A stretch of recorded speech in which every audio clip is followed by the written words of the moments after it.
والصلاة والسلام على سید الانبیاء والمرسلین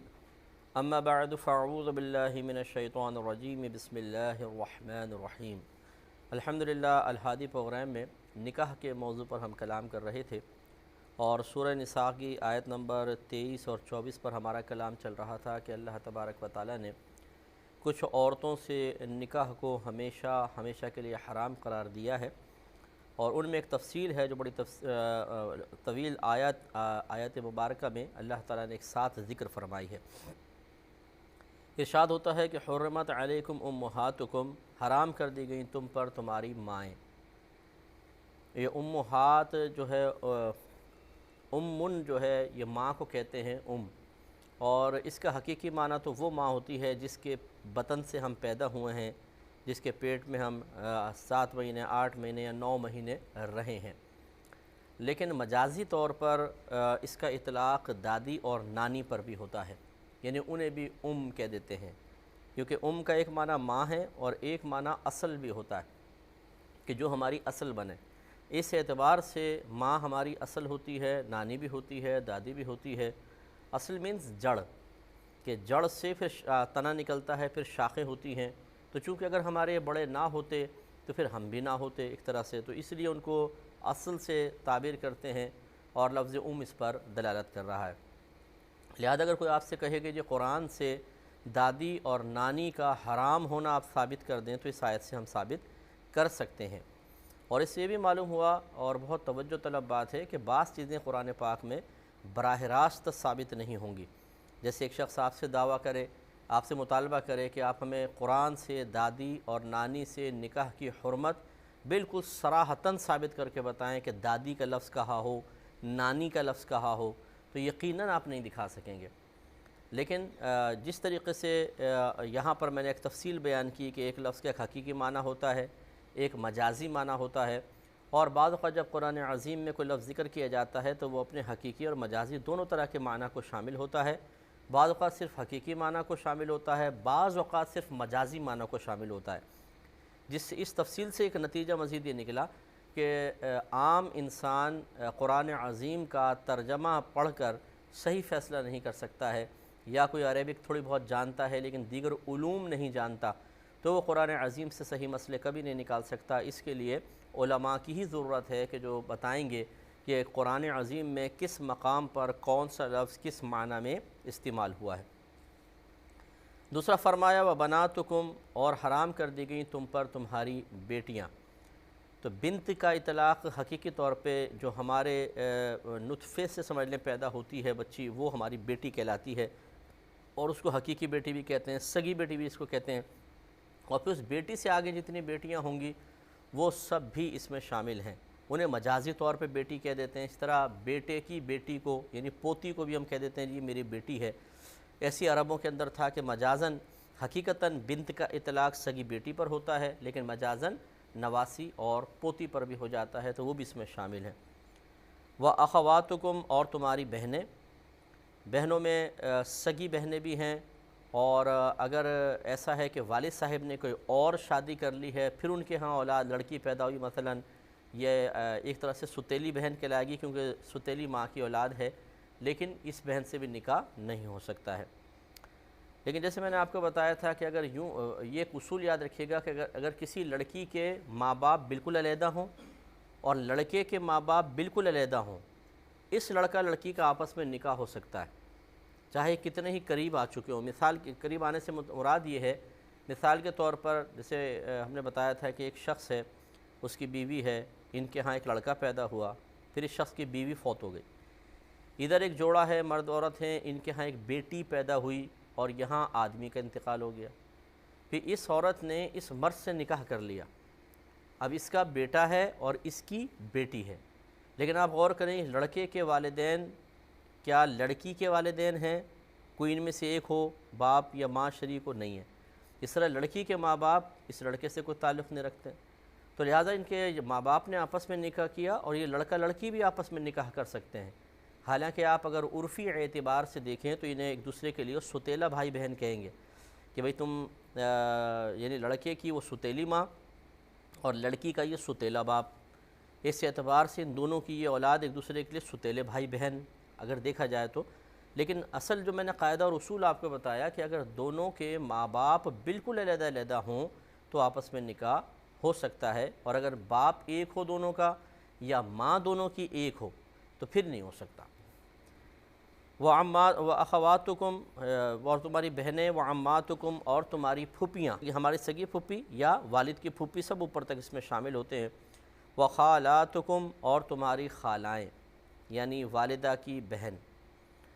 وَبَنَاتُ الْأَخِ اور بھائی کی بیٹی، بھائی کی بیٹیاں یعنی بھتیجی جس کو کہتے ہیں وہ حرام ہے۔ وَبَنَاتُ الْأُخْتِ اور بہن کی بیٹی جس کو بھانجی کہا جاتا ہے وہ بھی حرام ہے۔ وَأُمَّهَاتُكُمُ اللَّاتِي أَرْضَعْنَكُمْ اور تمہاری وہ مائیں جنہوں نے تمہیں دودھ پلایا، یعنی جنہوں نے 2.5 سال کی مدت کے اندر اندر بھی اگر دودھ پلا دیا تو اس سے رضاعی رشتہ قائم ہو جاتا ہے۔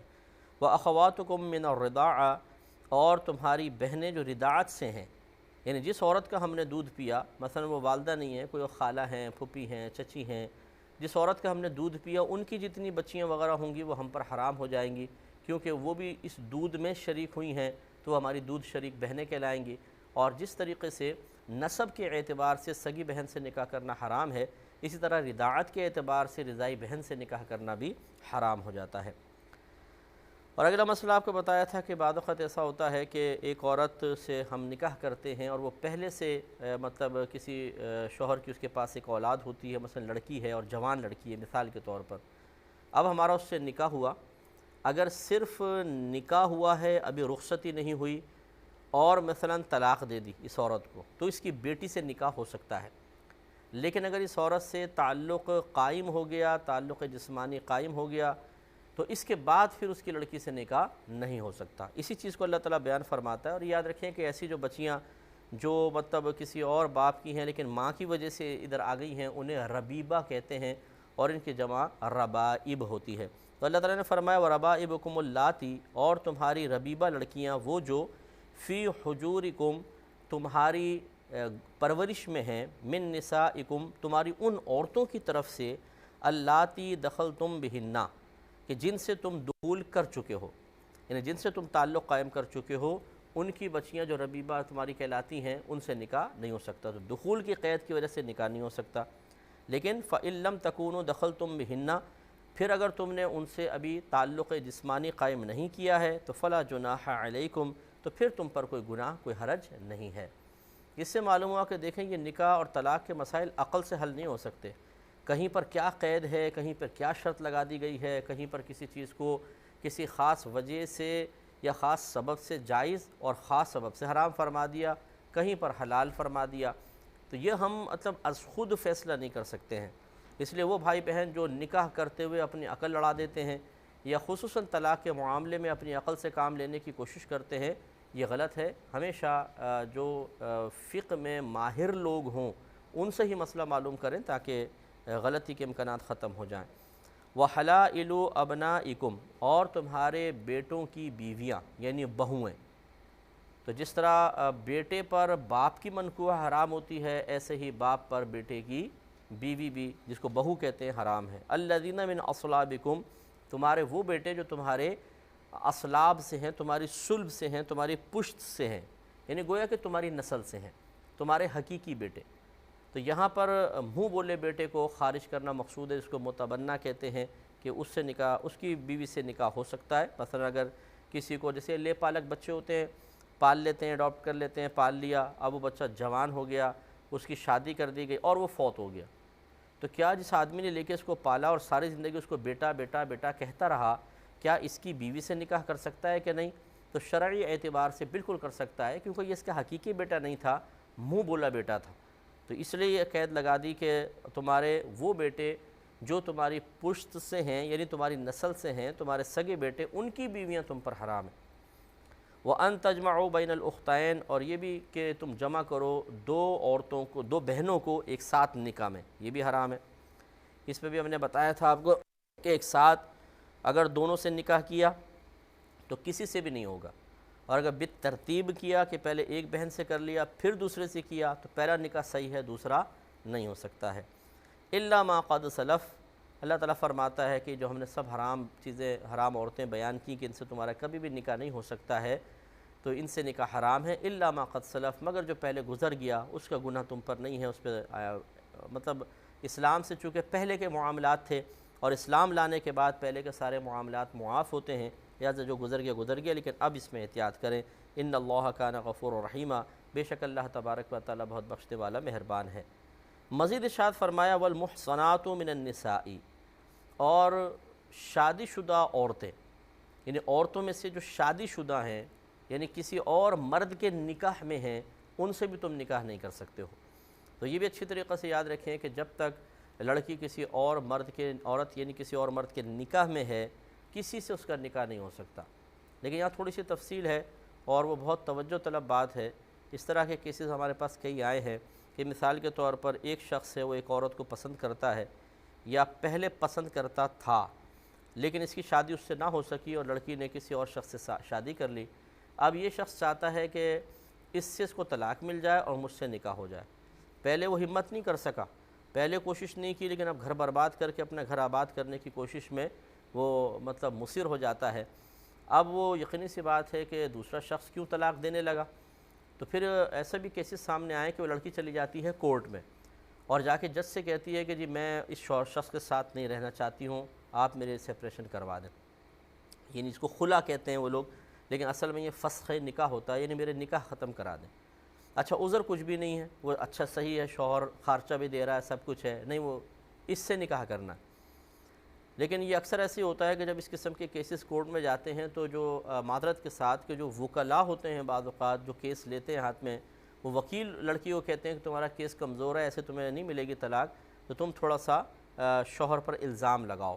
شرابیں پیتا ہے، غیر عورتوں سے اس کے تعلقات ہیں، مجھے مارتا ہے، پیٹتا ہے، نان نفقہ نہیں دیتا ہے، اس طرح کر کے، اور پھر جھوٹے گواہ تو مل ہی جاتے ہیں، وہ کرا کر تھوڑا سا کیس کو پاورفل کر لیا جاتا ہے کہ واقعی وہ عورت مظلومہ سی محسوس ہو، اور جج صاحب جو ہیں وہ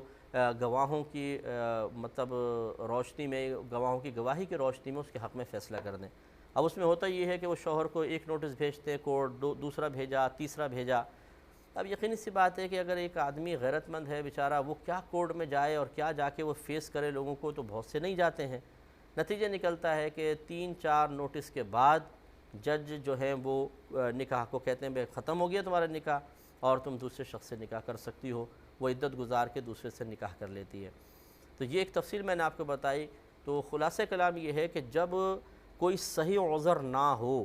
اس کے چند ایسے ہیں اسباب کہ جس کی وجہ سے کورٹ کا فسخ نکاح نافذ ہو سکتا ہے، لیکن یہ جو میں نے آپ کو ابھی کہانی سنائی ہے، اس قسم کی کہانیوں پر کورٹ کا خلا نافذ نہیں ہوتا ہے۔ اگر وہ عورت جا کے کورٹ سے پرچہ لے بھی آئے گی، کوئی کاغذ لے بھی آئے گی، اس کو ڈاکیومنٹس حاصل ہو بھی جائیں گے، تب بھی وہ پہلے شوہر کے نکاح میں ہی رہے گی۔